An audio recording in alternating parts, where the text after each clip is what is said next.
Nagsimula ang pelikula kay Claire, na isang turista sa Berlin, Germany. Bumisita siya sa isang bookstore at interesado sa isang libro ng mga bardagulan. Lumabas na siya sa bookstore, at naghihintay sa isang traffic light. Isang lalaki naman ang nahulog ang kanyang mga libro. Tinulungan ito ni Claire. Ang lalaki ay si Andy, na isang English teacher. Binigyan niya ng strawberry si Claire dahil sa pagtulong niya. Pagkatapos ay nagsimula ang isang pag-uusap kung saan bigla niyang tinanong si Claire kung bakit siya naglalakbay ng mag-isa. Sumagot naman si Claire na isa siyang real estate agent. Hindi naman pinansin ni Claire ang tawag ng kanyang ina. Pagkatapos mag-usap ay hinatid siya nito pabalik sa kanyang apartment. Niyaya niya itong uminom sa rooftop. Ngunit tumanggi si Andy dahil may kikitain pa siyang kaibigan niya. Hindi pa nakababa si Claire ay hinawakan ni Andy ang kanyang buhok na inaakit siya. Namuntikan na silang maghalikan. Nang sumunod na araw ay muling namasyal si Claire, bumalik siya sa bookstore at nakita si Andy, na tinitingnan ang libro na binasa niya nung nakaraang araw. Maghapon silang nagsama, at niyaya si Claire sa kanyang apartment, na napakatahimik at walang ibang nakatira kundi si Andy lang. Pagpasok ay tiningnan ni Claire ang apartment ni Andy, tumingin siya sa bintana na lumapit si Andy, at nagsimulang magbardagulan ang dalawa. Kinabukasan, nasa paaralan na si Andy na nagtuturo, habang si Claire ay nagbihis na para lumabas sa apartment ni Andy, ngunit nakasarado ito sa labas. Hinahanap ni Claire ang susi ngunit wala siyang nakita, samantala, pauwi naman si Andy. Dumating na si Andy sa bahay kung saan ipinaliwanag ni Claire na hindi siya makaalis, at napagtanto niyang nakalimutan niyang mag-iwan ng susi para sa kanya.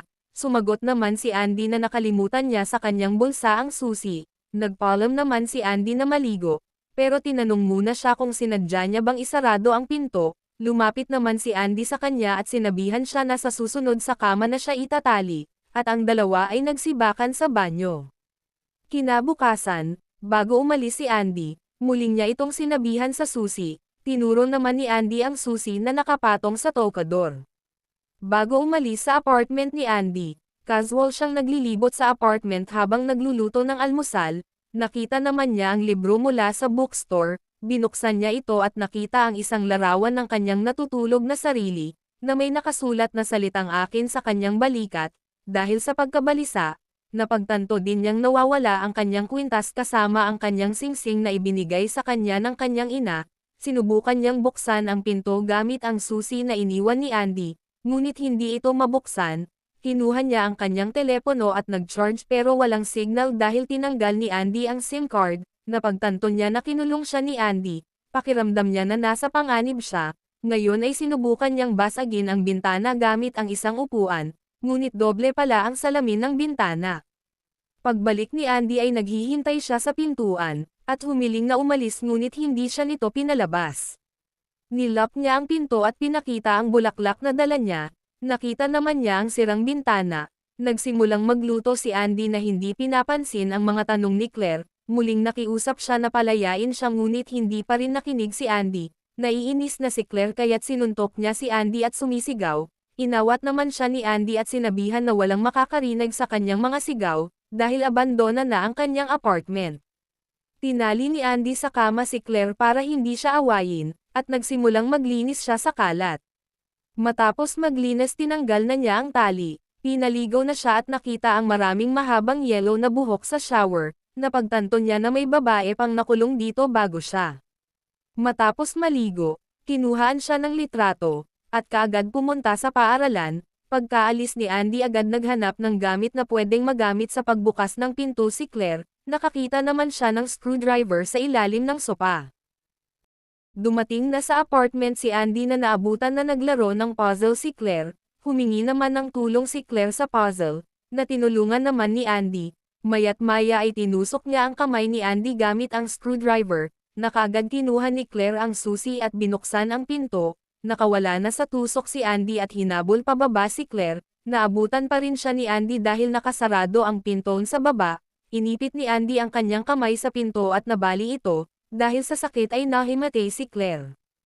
Kinabukasan, ay pinanood ni Andy ang babaeng estudyante niya na si Franca sa gym class, napukaw ang kanyang atensyon. Samantala, sinubukan ni Claire na buksan ang pinto gamit ang isang paperclip, ngunit naputol ito at naiwan sa loob ng pinto. Nag-aalala siya na matuklasan ni Andy ang kanyang pagtatangka. Dumating na si Andy at pinaliguan si Claire, bigla namang may kumatok. Pinagbantaan ni Andy si Claire na kapag mag-ingay siya, papatayin niya ang dalaga. Binuksan ni Andy ang pinto at nakita ang kanyang estudyante na si Franca. Nakita naman ng dalaga si Claire. Sinara ni Andy ang pinto at sinabihan si Franca na girlfriend niya si Claire. Hinawakan naman ni Franca ang kamay ni Andy at umamin na gusto siya, at alam niya na tinitingnan siya ni Andy sa gym, kaya't sinundan siya papuntang apartment niya. Tinakat naman ni Andy si Franca na isusumbong siya sa principal na bawal magkagusto sa teacher. Kinurot niya ang bibig ng dalaga, at kaagad sinara ang pinto. Sa sumunod na araw, pumunta sa kanyang ama si Andy. Namatay naman ang kuryente sa apartment at si Claire ay nanatili sa loob ng maraming araw na walang kuryente, na nagsimulang mag-snow. Kinabukasan, namatay ang ama ni Andy. Gumaan ang loob ni Claire nang bumalik na si Andy sa apartment makalipas ang ilang araw. Inamin niya na namatay ang kanyang ama, nilapitan naman siya ni Claire, niyakap siya ni Andy at tuluyang nagsibakan sa sahig. Kinabukasan, umalis ang dalawa at pumunta sa kagubatan. Masaya naman si Claire na nakalabas, may dala namang palakol si Andy. Habang pinahahalagahan ni Claire ang lamig sa labas, itinaas ni Andy ang kanyang palakol sa likod niya, na ihahampas kay Claire, ngunit isang batang lalaki ang sumigaw at tumakbo patungo sa kanila na humihingi ng tulong, dahil nasaktan ang binti ng kanyang kapatid. Nagulat sa kanilang presensya, nagambala si Andy at agad tinago ang palakol. Sinamantala naman ni Claire ang pagkakataon upang subukang humingi ng tulong sa bata na masamang lalaki si Andy at kinidnap siya, ngunit hindi nakakaintindi ng Ingles ang bata. Napansin ni Andy ang ginawa ni Claire sa paghingi ng tulong sa bata, kaya't hinawakan niya ng maiigi si Claire na dala ang palakol, at pilit siyang pinasakay sa likod ng sasakyan pabalik sa apartment. Umalis naman si Andy papuntang party kasama ang mga guro sa bagong taon. Doon ay naghahanap siya ng bagong babae, ngunit bigo siya. Samantala, napansin ni Claire ang isang ilaw na nagniningning mula sa isa pang apartment sa kabila, at inaalerto ang tao. Sumigaw siya at binasag ang bintana. Habang si Andy ay malapit nang makarating, isang lalaki ang nakarating sa pintuan ng apartment na halos palayain na si Claire, ngunit dumating na si Andy at pinalo ang lalaki. Sinisi ni Andy si Claire na kasalanan niya ang pagkawala ng lalaki, at pinilit siyang tulungang balutin ang katawan, na sinunog niya sa drum. Mas naging mahigpit na si Andy na nilagyan ng tabla ang mga bintana. Habang nagbabasa sa dyaryo, nakita niya ang larawan ni Claire na pinaghahanap na ng kanyang pamilya. Nag-alala na siya kaya inutusan niya si Claire na ilagay sa kanyang bag lahat ng gamit niya, dahil aalis na sila dahil lilinisan ang apartment niya. Lumapit siya kay Andy at napansin ni Claire ang mga assignment ng kanyang mga estudyante, at napansin ang pangalan ni Franca, ang dalagang pumunta sa apartment nung nakaraang araw. Naisip niyang sunugin ang kanyang kamay sa kalan at inutusan si Andy na kumuha ng cream mula sa banyo, at itinago niya ang assignment ni Franca. Kinaumagahan, tinapon ni Andy ang lahat ng inumin at mga pagkain, kinuha ang mga bag ni Claire at umalis. Sa ibaba ay itinago niya ang bag ni Claire sa basement at pinatay ang tubig, naiwan si Claire na walang tubig. Sa paaralan, ibinigay na ni Andy ang mga assignment sa mga estudyante niya. Pagkabukas ni Franca ay nakita niya ang larawan ni Claire na nakagapos.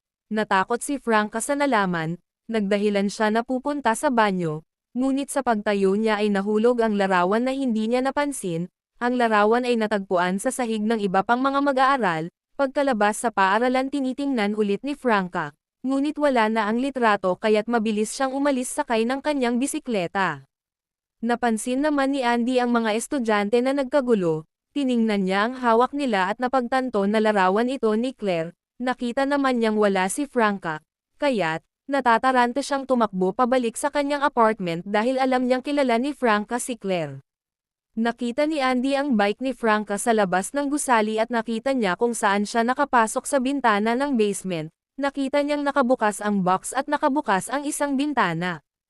Bukas na ang pinto ng apartment niya at wala na si Claire. Ngunit may narinig siya sa itaas, sinusundan niya ang ingay paakyat sa hagdanan. Nang makarating siya sa silid kung saan nagtatago si Franca, tumawag si Claire mula sa ibaba, hinikayat siya pabalik sa apartment. Sa isang kwarto nakita ni Andy ang mga larawan ni Claire, dahil busy sa pagtingin, tinawag niya ulit si Andy at isinara ang pinto, si Andy na ngayon ay nakulong sa loob. Nakikiusap ngayon si Andy na palayain siya ni Claire, hindi siya nakinig, pinuntahan niya si Franca at nagpasalamat, sa wakas ay nakalaya na si Claire. At dyan nagtatapos ang ating pelikula, maraming salamat po sa panonood, huwag kalimutang mag-subscribe para malaman ang susunod kong upload dito sa Taco Recap.